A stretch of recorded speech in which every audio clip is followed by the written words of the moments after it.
Hello, friends and fans and patrons.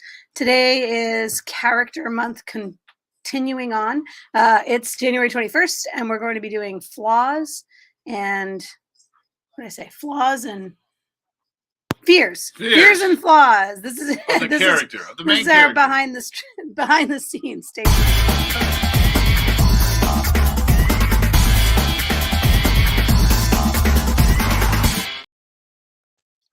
Do you ever get where you have so much stuff in your brain that it's hard for you to figure out like what you should be thinking about now?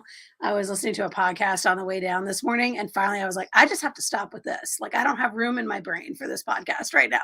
I really have to focus on what we're doing for the show. Right. And then I got to go teach this veterans thing today. And then tonight we have a gala to celebrate one of my friends. Her business is at a 10-year anniversary. So like, there's like things to do today. It's a very busy Saturday. And so these women were on the podcast. It's the Am Writing #Am Writing podcast. Right. And they were talking to this author who is mostly a nonfiction author, but she's now published her first novel.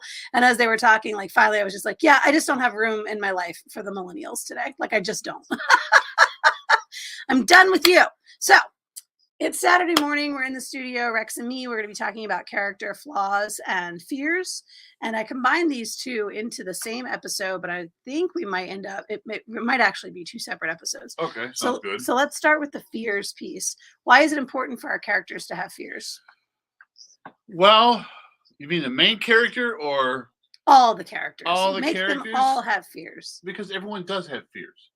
All right. There's always something that's going to get to a person. A character that doesn't have that is a boring character. So some of the fears can be things like being worried you'll lose your social status, being worried you're going to lose your job, right? Being foreclosed upon on your mortgage. Like even Superman has fears, right? Yeah. Superman, who can do anything, is fearful that the people in his private life will be affected by what he does in his personal will become his victims. superhero life. Right. Yeah, we'll become victims. So there's that. There's always that. So creating that fear gives them vulnerability and also makes them human, makes your characters human. And as much as we say characters are not people, you still want them to feel human. Yes. So they got to have fears. And then the other piece we're going to talk about is the flaws. Even Indiana Jones, right? Snakes. Snakes. I mean, it's superficial, but it still plays into the that he's human, right? And that he's not infallible. Correct. Yeah, because if he comes really across affect snakes, him what he did, he may not be able to overcome the challenge if the snakes are involved. Right. Sort of. He does overcome it. He just about always gets out of the snake problem. Right. But he just hates them. He just doesn't like him. Right. I mean, his actions, whether he hated or or liked snakes, would have been exactly the same. That what's interesting about that fear, now that you brought it up, is that there wasn't really any context for it. There's no real exposition or backstory to it. It's sort of, we take it for granted that most people hate snakes. And so of course Indiana Jones hates snakes. No. It was shown in The Last Crusade. And so then it shows up in The Last Crusade where we see him he doesn't mind snakes, right? Like then he falls into the pit. And then he falls into the train car that is full of snakes. Never in my life imagined why somebody would transport an entire train car full of snakes, but okay. Wow. You know what? I never even thought about that. It really is a shitty plot device. Like, it really is a terrible plot device. I was like, what are they doing with all those, with a writhing pit of snakes? I literally never I think thought it was like a circus train or something, but like, even still, what kind of circus has a writhing pit of snakes in their car? I don't know. It was really dumb. But I get it, like wanting to put the backstory in there, the exposition in there. But even people just get creeped out about weird stuff. There's people who get creeped out by cats. And you don't need a traumatic backstory about that. There's aspects of it. Yeah, I mean, my grandmother hated cats. Right. Yeah, she just didn't like them at all. And part of it, I think, is their like constant personal grooming. That they groom themselves, and I think she just thought like that was just disgusting. Yeah.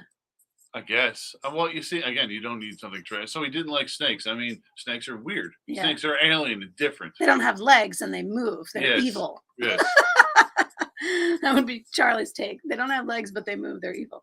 All right. So what about flaws? So we haven't done, this is the other one I think is spawning a new episode, is the Byronic hero, because we haven't talked really about flaws before. And the big flaw is the tragic or the fatal flaw. So your minor flaw, your major flaw, and your fatal flaw, and we're talking about those today. But the fatal flaw or the tragic flaw is where you get the tragic hero, which is the Byronic hero, who has this flaw they simply cannot overcome. And we haven't done that before. So I think that might be an interesting episode too. Well, Hamlet, you mean?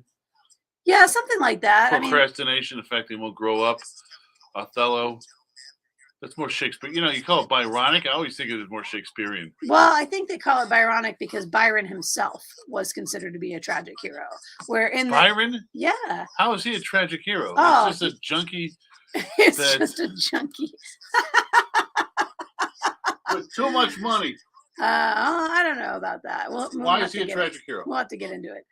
Why do I think Byron is a tragic hero? Yeah. Well, he was abused. He was sexually abused as a child. He has a deformed foot, right? So he grows up with this inferiority complex and the trauma of having been sexually abused, right? Then he goes out into society and constantly tries to prove himself over and over and over again, and is never given the respect that he believes he deserves, despite the fact that he has a title. And he's basically just throwing his money around trying to prove that he's actually got some kind of merit. So he's a wannabe. Merit. Yeah. He's a wannabe when Big he shouldn't time. even have to be a wannabe. So he's that one kid that'll buy you everything. So you want to be my friend? Be my best friend. Well, that's a loser, man. No, I mean, that's not a hero. I think it's a tragedy. I think it's a tragic hero. I think here's So somebody he's who only hanging out with had real skill, had real talent, had real connections, but never could make a real thing out of it. All right, so he's a kind of a sort of sleazy, slimy overachiever who always sleazy, slimy overachiever. Byron fans, not this? overachiever. Underachiever. No. He's no. How much he was with no self-confidence to the point where he probably put a lot of people off because he put it on a bluff front, right? Well, yeah. I mean, in 2, I think he had a lot of mixed up sexuality stuff. I mean, he was involved in he was lovers with multiple people. He had an affair with his sister. I mean, there's all kinds of things like that. He felt it was his time to be the abuser then. Really tragic. He was abused, he didn't. And then now he felt it was his time to be the abuser. I wouldn't think with Augusta he was an abuser. She was older than him. Okay.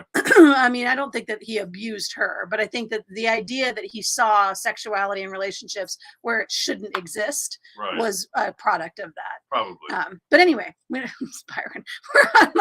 We're on a 2-minute tangent about Byron and whether or not he's actually a tragic hero.